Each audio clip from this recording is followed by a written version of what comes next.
कश्यैकदन्तक्षो कपिलो गयकर्णकः लम्बोदरस्य वेक्टो विघ्ननाशो विनायकः धूम्रकेतुगणाध्यक्षो भालचन्द्रो गजाननः द्वादशैतान्नामानि पठिक्षणयादपिः विद्यारम्भे विवाहे च प्रवेशे निर्गमे तथा संग्रामे संकटस्यैव विघ्नस्य तस्य न जायते अभीप्सिद्ध्यार्थं पूजितो या सुरासुरैः सर्वविघ्नहरस्तस्मै गणाधिपतये नमः।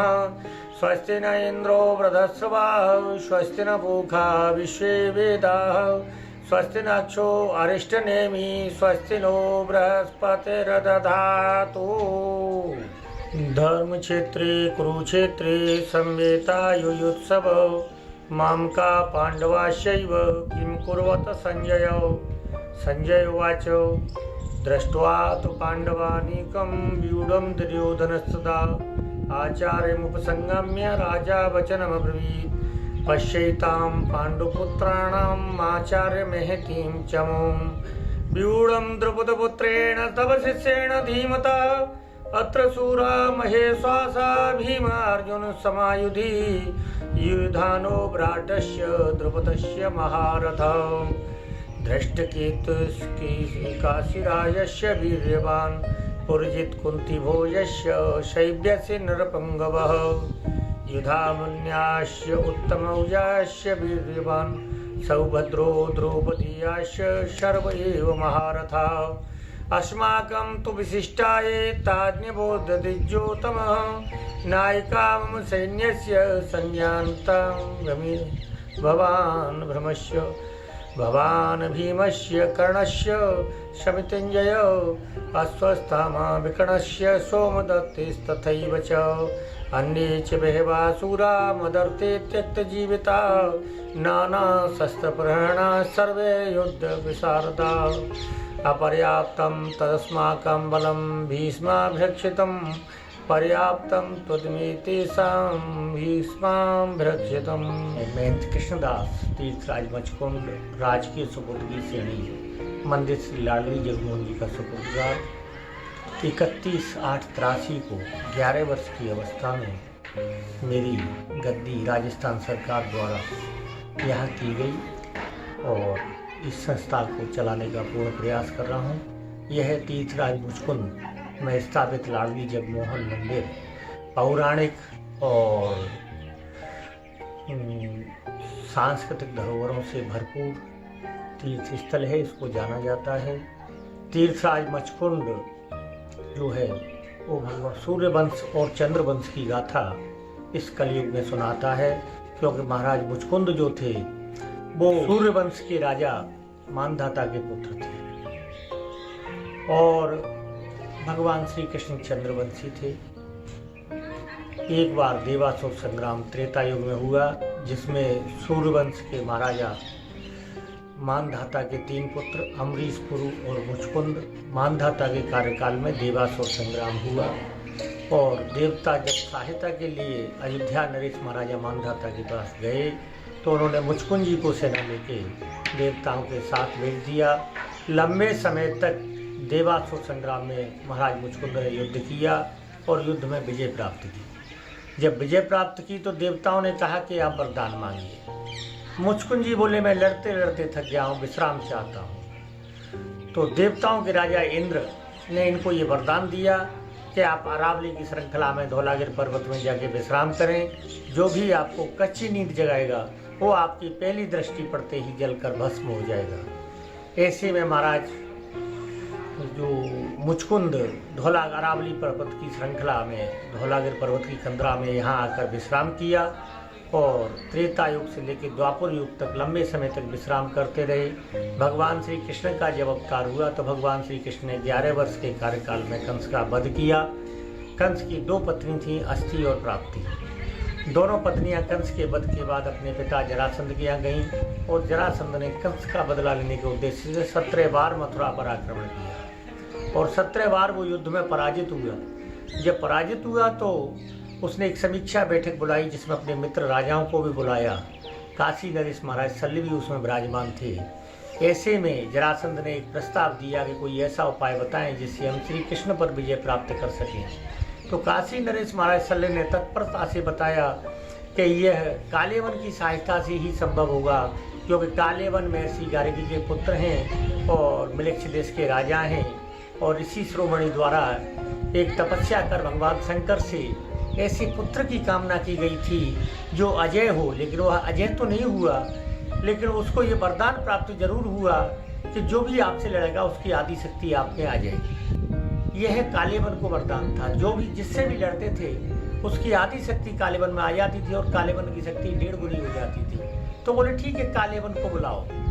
जब जरासंध ने शल्य को दूत बनाकर मिलेच्छ देश भेजा जहाँ का राजा था कालेवन, और जब वहाँ शल्य ने निवेदन किया कि जरासंध आपसे सहायता चाहते हैं। बोले युद्ध किससे है? बोले श्री कृष्ण बलराम से युद्ध करना है। तो उस महर्षि महाराज कालेवन ने कहा कि मैं निश्चित विजय युद्ध करूंगा, क्योंकि कालेवन यह जानता था कि श्री कृष्ण ऐसे शक्तिशाली योद्धा हैं जिनके लिए उन्होंने नारद जी से चर्चा की कि महाराज मुझे कोई योद्धा बताएं, तो उन्होंने श्री कृष्ण का ही नाम लिया था। तो ऐसे योद्धा से मैं युद्ध निश्चित करूंगा, जरासंध की सहायता करूंगा, आप तैयारी करें। तो 18वीं बार जब जरासंध ने युद्ध की तैयारी की तो भगवान श्री कृष्ण ने इधर देखा कि कालेवन आ रहा है, तो द्वारकापुरी का निर्माण कराया, ब्रजवासियों को द्वारकापुरी भेजा। और कालेवन ने जब भगवान श्री कृष्ण से युद्ध की इच्छा जताई तो बोले कालेवन आपको तो हम ही से युद्ध करना है। बोले हाँ महाराज। तो बोले मथुरा से बाहर चलते हैं। बोले चलो। आगे आगे श्री कृष्ण और पीछे पीछे कालेवन की नजर बचाते हुए भगवान श्री कृष्ण ने इस अरावली की श्रृंखला में धौलागिर पर्वत में विश्राम कर रहे महाराज मुझकोंद को अपना पीताम्बर उड़ा दिया और आप थोड़े से आगे बढ़ गए। कालेवन ने जब देखा कि श्री कृष्ण मेरे भय से आके यहाँ सो गए हैं, छुप गए हैं, तो उन्होंने उनको जगाया। कालेवन ने जैसे ही महाराज मुझकोंद को कृष्ण समझकर जगाया तो वो जलकर भस्म हो गया। वहाँ राजा मुझकोंद को भगवान श्री कृष्ण ने चतुर्भुजी दर्शन दिए और महाराज मुझकोंद ने 13 श्लोकों में बहुत सुंदर स्तुति की, विमोहितो यम जन ईस माया, और ये प्रार्थना की कि महाराज मैंने पहले भी काफ़ी युद्ध किए और अब भी आपने युद्ध के बिना युद्ध के ही एक राजा का जो है वध करवा दिया, ऐसे में इन हत्याओं का प्रायश्चित कैसे होगा। तो भगवान श्री कृष्ण ने उनको कहा कि आप यज्ञ का आयोजन करें। तो बोले यज्ञ के लिए तो सभी तीर्थों को जाना पड़ेगा, देवताओं को आमंत्रित करना पड़ेगा, मैं तो वृद्ध हूँ। तो बोले आप 2 जगह जाएँ, तीर्थराज प्रयाग और पुष्कर, क्योंकि प्रयागराज सभी के राजा हैं और पुष्कर जी गुरु हैं, ब्रह्मा जी का स्थान है। राजा और गुरु कभी बिना जाए नहीं आते, इसलिए इन 2 के लिए स्वयं मुझकोंद जी निमंत्रण देने गए। बाकी सभी को यह सामने आप जो शिला देख रहे हैं वहाँ बांसुरी वादन कर और भगवान श्री कृष्ण के चरण चिन्ह आज भी स्थापित हैं। यहाँ बांसुरी वादन कर सभी देवताओं को यहाँ आमंत्रित किया और यज्ञ की वह पंचकुंडी यज्ञ इसमें हुई थी। वह सरोवर के रूप में आज मुझकोंद के नाम से जाना जाता है। इसके स्थान में भूतेश्वर महादेव हैं, साथ में गुरुद्वारा शेर शिकार है, मदन मोहन जी का मंदिर है, श्री लाडली जगमोहन जी का मंदिर है, जगन्नाथ जी का मंदिर है। यह प्रमुख मंदिर हैं जिनकी अपनी एक पहचान है। देश विदेशों तक यहाँ लोग आते हैं। इन मंदिरों के प्रति और इस धार्मिक सरोवर के प्रति आस्था है। यह तीर्थराज मुझकोंद की कथा श्रीमद् भागवत के 10वें स्कंद के 51वें अध्याय में, विष्णु पुराण के 5म अंश के 23वें अध्याय में, हरिवंश पुराण में प्रश्न नंबर 431 पर, लिंग पुराण, पद्म पुराण, गर्ग संहिता, हमारे सभी जितने भी धार्मिक ग्रंथ हैं सभी में कथाएं दी गई हैं। जो इस मुझकोंद की एक पहले 108 मंदिर थे जिनमें से अभी 25-26 मंदिर हैं। कुछ मंदिरों में सेवा पूजाएं हो रही हैं और कुछ जीर्ण शीर्ण जो हो गए हैं उनको प्रधानमंत्री स्वदेश दर्शन योजना के तहत दोबारा जीर्णोद्धार कराया जा रहा है। तीर्थराज मुझकोंद में स्नान करने से सभी प्रकार के रोग दूर होते हैं, जैसे मस है, मसी है, सर है, शरीर की जो चमड़ी है उसमें किसी भी प्रकार की जो दांत खाज टाइप के रोग होते हैं वो इसमें नहाने से ठीक होते हैं। ये इसकी सबसे बड़ी विशेषता है, क्योंकि इसमें जो जल है वो पहाड़ियों से बारिश का जो आता है उसमें जड़ी बूटियों का दोहन भी आता है और धार्मिक भावनाएं और आस्था भी हैं। दोनों को देखते हुए यहाँ लोग ठीक होते हैं। सभी धर्मों के लोग इसमें आते हैं। यहाँ हिंदू धर्म के मंदिर भी बने हुए हैं, सिख धर्म का गुरुद्वारा भी 1612 का स्थापित है और यहाँ एक बाबा अब्दाल शाह की दरगाह भी है। इसको इसलिए इस धार्मिक स्थल को कौमी एकता के नाम से भी जाना जाता है। सबसे बड़ी पहचान ये कौमी एकता के रूप में जानी जाती है। दिन में यहाँ मुचकुंद में मेले का आयोजन होता है, तो रात्रि को पहाड़ी पर कम्बाली उर्स का आयोजन किया जाता है।